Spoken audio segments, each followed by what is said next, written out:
A Princess of Mars by Edgar Rice Burroughs. Chapter 23. Lost in the Sky.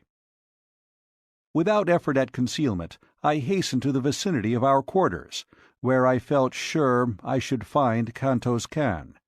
As I neared the building, I became more careful, as I judged, and rightly, that the place would be guarded. Several men in civilian metal loitered near the front entrance, and in the rear were others.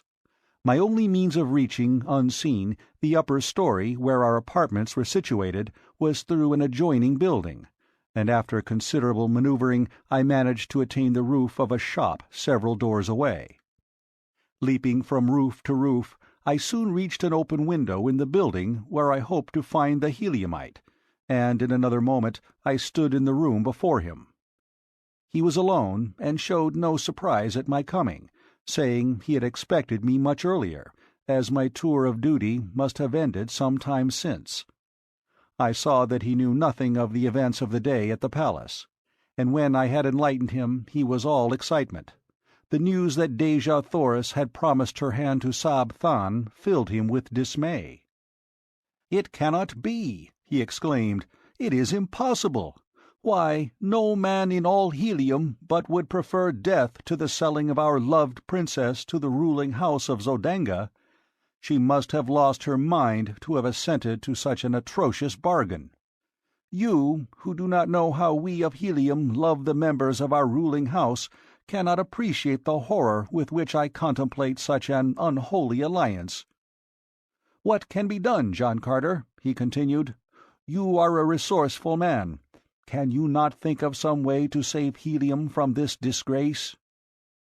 "If I can come within sword's reach of Sab Than," I answered, "I can solve the difficulty in so far as Helium is concerned, but for personal reasons I would prefer that another struck the blow that frees Dejah Thoris." Kantos Kan eyed me narrowly before he spoke. "You love her," he said. "Does she know it?" "She knows it, Kantos Kan, and repulses me only because she has promised to Sab Than." The splendid fellow sprang to his feet, and grasping me by the shoulder raised his sword on high, exclaiming, "And had the choice been left to me, I could not have chosen a more fitting mate for the first princess of Barsoom. Here is my hand upon your shoulder, John Carter, and my word that Sab Than shall go out at the point of my sword for the sake of my love for Helium, for Dejah Thoris, and for you. This very night I shall try to reach his quarters in the palace."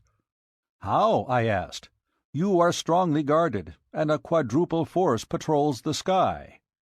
He bent his head in a thought a moment, then raised it with an air of confidence. "I only need to pass these guards, and can do it," he said at last. "I know a secret entrance to the palace through the pinnacle of the highest tower. I fell upon it by chance one day, as I was passing above the palace on patrol duty. In this work it is required that we investigate any unusual occurrence we may witness, and the face peering from the pinnacle of the high tower of the palace was to me most unusual. I therefore drew near and discovered that the possessor of the peering face was none other than Sab Than. He was slightly put out at being detected, and commanded me to keep the matter to myself, explaining that the passage from the tower led directly to his apartments, and was known only to him.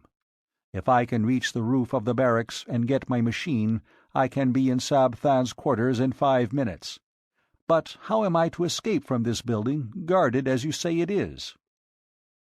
"How well are the machine sheds at the barracks guarded?" I asked. "There is usually but one man on duty there at night upon the roof." "Go to the roof of this building, Kantos Kan, and wait me there." Without stopping to explain my plans, I retraced my way to the street and hastened to the barracks. I did not dare to enter the building, filled as it was with members of the Air Scout Squadron, who, in common with all Zodanga, were on the lookout for me. The building was an enormous one, rearing its lofty head fully 1,000 feet into the air. But few buildings in Zodanga were higher than these barracks, though several topped it by a few hundred feet. The docks of the great battleships of the line standing some 1,500 feet from the ground, while the freight and passenger stations of the merchant squadrons rose nearly as high. It was a long climb up the face of the building, and one fraught with much danger, but there was no other way, and so I essayed the task. The fact that Barsoomian architecture is extremely ornate made the feat much simpler than I had anticipated, since I found ornamental ledges and projections which fairly formed a perfect ladder for me all the way to the eaves of the building. Here I met my first real obstacle.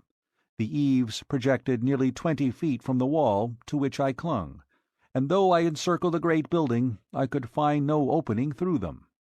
The top floor was alight, and filled with soldiers engaged in the pastimes of their kind. I could not, therefore, reach the roof through the building. There was one slight, desperate chance, and that I decided I must take. It was for Dejah Thoris, and no man has lived who would not risk 1,000 deaths for such as she. Clinging to the wall with my feet and one hand, I unloosened one of the long leather straps of my trappings, at the end of which dangled a great hook by which air sailors are hung to the sides and bottoms of their craft for various purposes of repair, and by means of which landing parties are lowered to the ground from the battleships. I swung this hook cautiously to the roof several times before it finally found lodgment. Gently I pulled on it to strengthen its hold, but whether it would bear the weight of my body I did not know. It might be barely caught upon the very outer verge of the roof, so that as my body swung out at the end of the strap it would slip off and launch me to the pavement 1,000 feet below. An instant I hesitated, and then, releasing my grasp upon the supporting ornament, I swung out into space at the end of the strap. Far below me lay the brilliantly lighted streets, the hard pavements, and death. There was a little jerk at the top of the supporting eaves, and a nasty, slipping, grating sound which turned me cold with apprehension. Then the hook caught, and I was safe.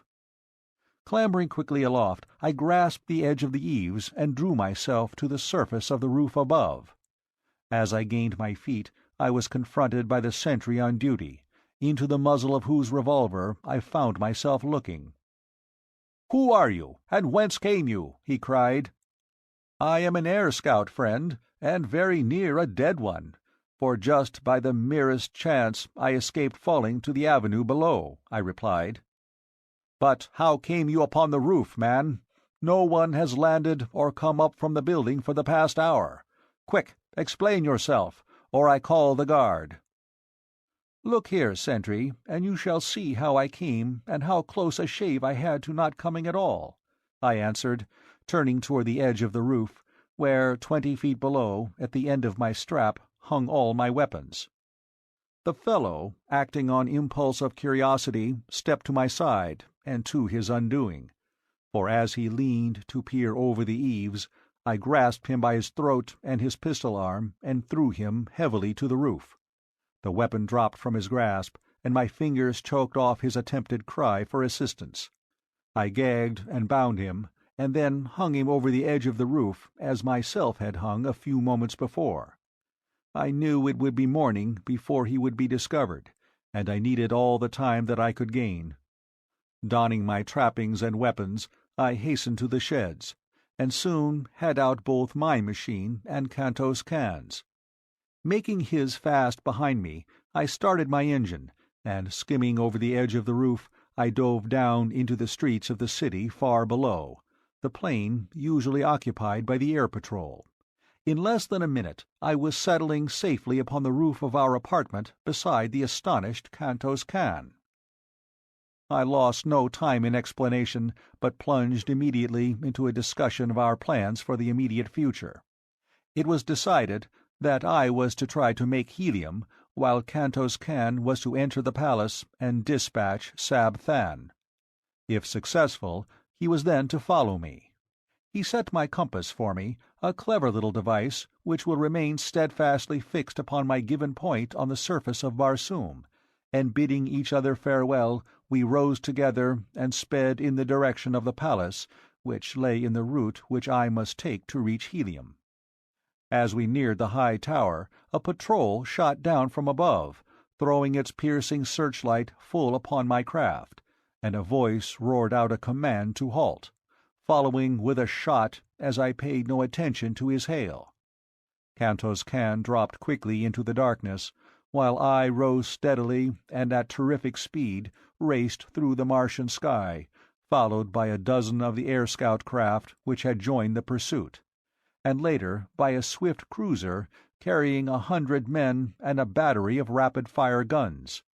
By twisting and turning my little machine, now rising and now falling, I managed to elude their searchlights most of the time, but I was also losing ground by these tactics, and so I decided to hazard everything on a straightaway course and leave the result to fate and the speed of my machine.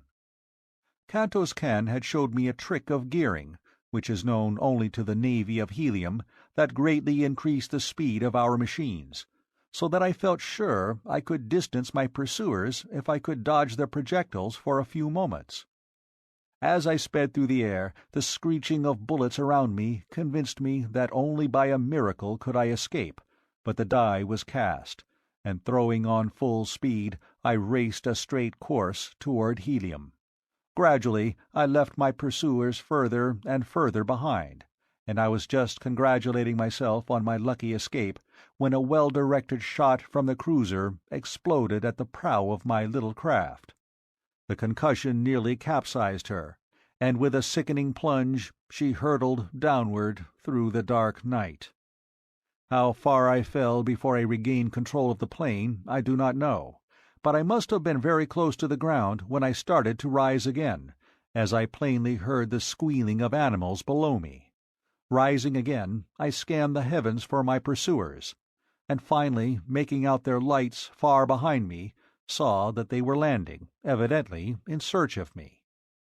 Not until their lights were no longer discernible did I venture to flash my little lamp upon my compass, and then I found to my consternation that a fragment of the projectile had utterly destroyed my only guide, as well as my speedometer.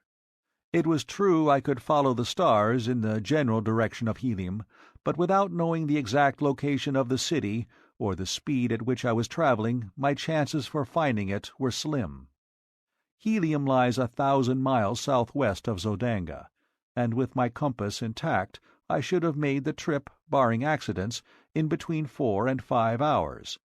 As it turned out, however, morning found me speeding over a vast expanse of dead sea bottom after nearly 6 hours of continuous flight at high speed.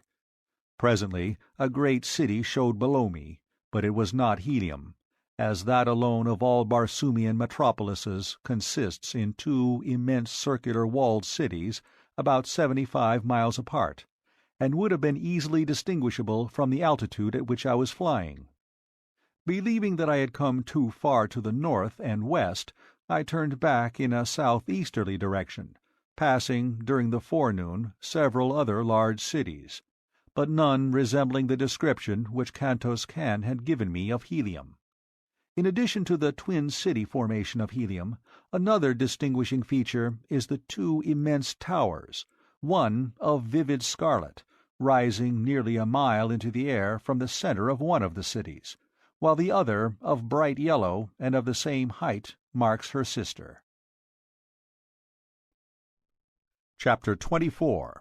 Tars Tarkas Finds a Friend. About noon I passed low over a great dead city of ancient Mars, and as I skimmed out across the plain beyond, I came full upon several thousand green warriors engaged in a terrific battle. Scarcely had I seen them than a volley of shots was directed at me, and with the almost unfailing accuracy of their aim, my little craft was instantly a ruined wreck, sinking erratically to the ground. I fell almost directly in the center of the fierce combat, among warriors who had not seen my approach, so busily were they engaged in life-and-death struggles. The men were fighting on foot with long swords, while an occasional shot from a sharpshooter on the outskirts of the conflict would bring down a warrior who might for an instant separate himself from the entangled mass. As my machine sank among them, I realized that it was fight or die, with good chances of dying in any event, and so I struck the ground with drawn longsword, ready to defend myself as I could.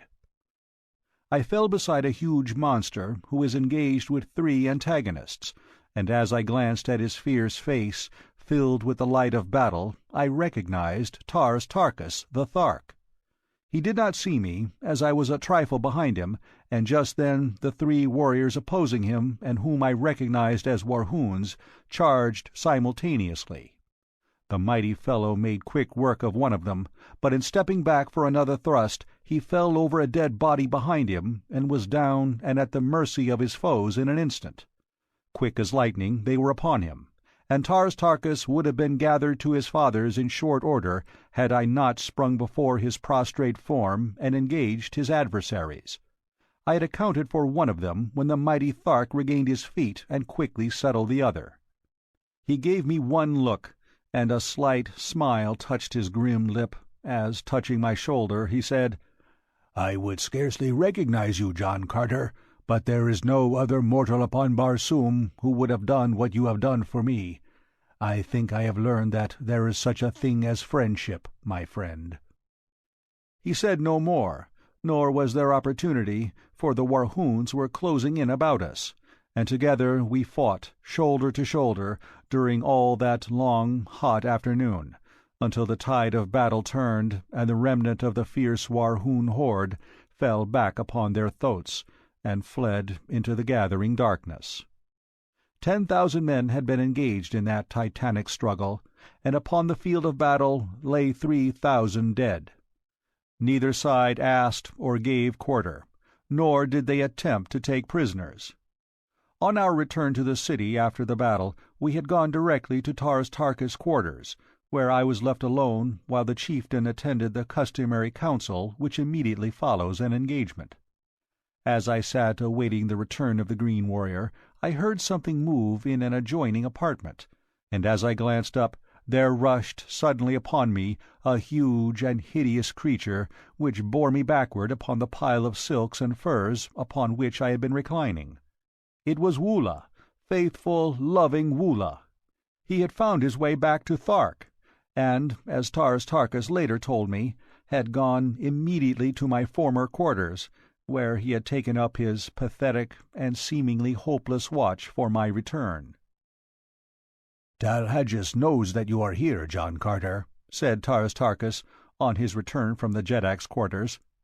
"Sarkoja saw and recognized you as we were returning. Tal Hajus has ordered me to bring you before him tonight. I have 10 thoats, John Carter. You may take your choice from among them, and I will accompany you to the nearest waterway that leads to Helium. Tars Tarkas may be a cruel green warrior, but he can be a friend as well. Come, we must start." "And when you return, Tars Tarkas?" I asked.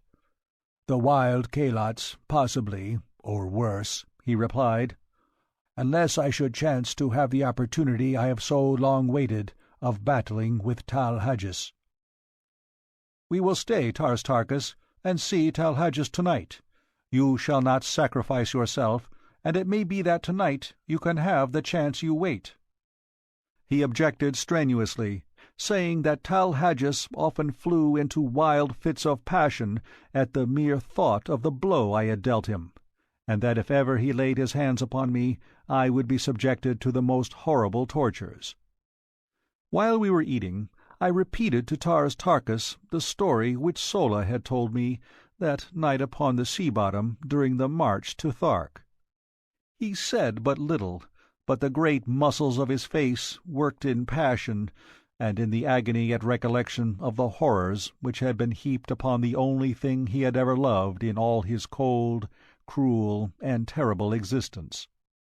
He no longer demurred when I suggested that we go before Tal Hajus, only saying that he would like to speak to Sarkoja first. At his request I accompanied him to her quarters, and the look of venomous hatred she cast upon me was almost adequate recompense for any future misfortunes this accidental return to Thark might bring me. "Sarkoja," said Tars Tarkas, 40 years ago you were instrumental in bringing about the torture and death of a woman named Gozava, I have just discovered that the warrior who loved that woman has learned of your part in the transaction. He may not kill you, Sarkoja, it is not our custom, but there is nothing to prevent him tying one end of a strap about your neck and the other end to a wild throat, merely to test your fitness to survive and help perpetuate our race. Having heard that he would do this on the morrow, I thought it only right to warn you, for I am a just man. The river is but a short pilgrimage, Sarkoja. Come, John Carter." The next morning Sarkoja was gone, nor was she ever seen after. In silence we hastened to the Jedak's palace, where we were immediately admitted to his presence. In fact, he could scarcely wait to see me, and was standing erect upon his platform, glowering at the entrance as I came in. "Strap him to that pillar," he shrieked. "We shall see who it is dares strike the mighty Tal Hajus. Heat the irons. With my own hands I shall burn the eyes from his head, that he may not pollute my person with his vile gaze." "Chieftains of Thark," I cried, turning to the assembled council and ignoring Tal Hajus, "I have been a chief among you, and today I have fought for Thark, shoulder to shoulder with her greatest warrior. You owe me at least a hearing. I have won that much today. You claim to be a just people." "Silence!" roared Tal Hajus. "Gag the creature and bind him as I command." "Justice, Tal Hajus!" exclaimed Lorquas Tomel. "Who are you to set aside the customs of ages among the Tharks?" "Yes, justice!" echoed a dozen voices, and so, while Tal Hajus fumed and frothed, I continued. "You are a brave people, and you love bravery. But where was your mighty Jedak during the fighting today? I did not see him in the thick of battle. He was not there. He rends defenseless women and little children in his lair, but how recently has one of you seen him fight with men? Why, even I, a midget beside him, felled him with a single blow of my fist. Is it of such that the Tharks fashion their Jedaks? There stands beside me now a great Thark, a mighty warrior and a noble man. Chieftains, how sounds Tars Tarkas, Jedak of Thark?" A roar of deep-toned applause greeted this suggestion. "It but remains for this council to command, and Tal Hajus must prove his fitness to rule. Were he a brave man, he would invite Tars Tarkas to combat, for he does not love him, but Tal Hajus is afraid. Tal Hajus, your Jedak, is a coward. With my bare hands I could kill him, and he knows it." After I ceased there was tense silence, as all eyes were riveted upon Tal Hajus. He did not speak or move, but the blotchy green of his countenance turned livid, and the froth froze upon his lips. "Tal Hajus," said Lorquas Tomel in a cold, hard voice, "never in my long life have I seen a Jedak of the Tharks so humiliated. There could be but one answer to this arraignment. We wait it." And still Tal Hajus stood, as though electrified. "Chieftains," continued Lorquas Tomel, "shall the Jedak Tal Hajus prove his fitness to rule over Tars Tarkas?" There were 20 chieftains about the rostrum, and 20 swords flashed high in assent. There was no alternative.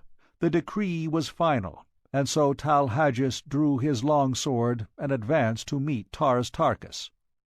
The combat was soon over, and with his foot upon the neck of the dead monster, Tars Tarkas became Jedak among the Tharks. His first act was to make me a full-fledged chieftain with the rank I had won by my combats the first few weeks of my captivity among them. Seeing the favorable disposition of the warriors towards Tars Tarkas as well as toward me, I grasped the opportunity to enlist them in my cause against Zodanga. I told Tars Tarkas the story of my adventures, and in a few words had explained to him the thought I had in mind. "John Carter has made me a proposal," he said, addressing the council. which meets with my sanction. I shall put it to you briefly. Dejah Thoris, the Princess of Helium, who was our prisoner, is now held by the Jeddak of Zodenga, whose son she must wed to save her country from devastation at the hands of the Zodangan forces. John Carter suggests that we rescue her and return her to Helium. The loot of Zodanga would be magnificent, and I have often thought that had we an alliance with the people of Helium, we could obtain sufficient assurance of sustenance to permit us to increase the size and frequency of our hatchings, and thus become unquestionably supreme among the green men of all Barsoom. What say you?" It was a chance to fight, an opportunity to loot, and they rose to the bait as a speckled trout to a fly. For Tharks they were wildly enthusiastic, and before another half-hour had passed, 20 mounted messengers were speeding across dead sea bottoms to call the hordes together for the expedition. In 3 days we were on the march toward Zodanga, 100,000 strong, as Taras Tarkas had been able to enlist the services of 3 smaller hordes on the promise of the great loot of Zodanga. At the head of the column I rode beside the great Thark, while at the heels of my mount trotted my beloved Wula. We traveled entirely by night, timing our marches so that we camped during the day at deserted cities, where, even to the beasts, we were all kept indoors during the daylight hours. On the march, Taras Tarkas, through his remarkable ability and statesmanship, enlisted 50,000 more warriors from various hordes, so that, 10 days after we set out, we halted at midnight outside the great walled city of Zodanga, 150,000 strong. The fighting strength and efficiency of this horde of ferocious green monsters was equivalent to 10 times their number of red men. Never in the history of Barsoom, Taras Tarkas told me, had such a force of green warriors marched to battle together. It was a monstrous task to keep even a semblance of harmony among them, and it was a marvel to me that we got them to the city without a mighty battle among themselves. But as we neared Zodanga, their personal quarrels were submerged by their greater hatred for the red men, and especially for the Zodangans, who had for years waged a ruthless campaign of extermination against the green men, directing special attention toward despoiling their incubators. Now that we were before Zodanga, the task of obtaining entry to the city devolved upon me, and directing Taras Tarkas to hold his forces in 2 divisions out of earshot of the city, with each division opposite a large gateway, I took 20 dismounted warriors and approached one of the small gates that pierced the walls at short intervals. These gates have no regular guard, but are covered by sentries, who patrol the avenue that encircles the city just within the walls, as our metropolitan police patrol their beats. The walls of Zodanga are 75 feet in height and 50 feet thick. They are built of enormous blocks of carborundum, and the task of entering the city seemed to my escort of green warriors an impossibility. The fellows who had been detailed to accompany me were of one of the smaller hordes, and therefore did not know me. Placing 3 of them with their faces to the wall and arms locked, I commanded 2 more to mount to their shoulders, and a 6th I ordered to climb upon the shoulders of the upper 2, the head of the topmost warrior towering over 40 feet from the ground. In this way, with 10 warriors, I built a series of 3 steps from the ground to the shoulders of the topmost man.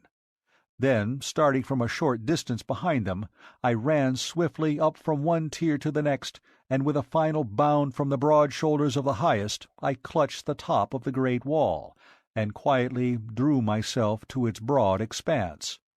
After me I dragged 6 lengths of leather from an equal number of my warriors. These lengths we had previously fastened together, and passing one end to the topmost warrior, I lowered the other end cautiously over the opposite side of the wall toward the avenue below. No one was in sight, so lowering myself to the end of my leather strap, I dropped the remaining 30 feet to the pavement below.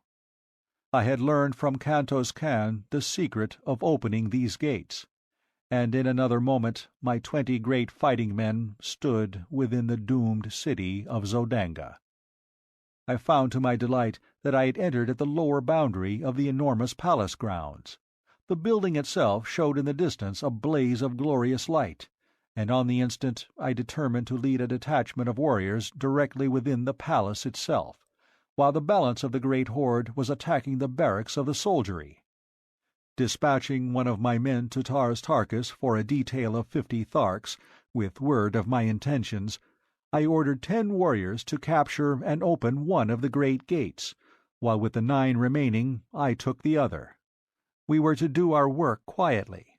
No shots were to be fired, and no general advance made until I had reached the palace with my 50 Tharks. Our plans worked to perfection. The 2 sentries we met were dispatched to their fathers upon the banks of the lost sea of Chorus, and the guards at both gates followed them in silence. End of chapter 24.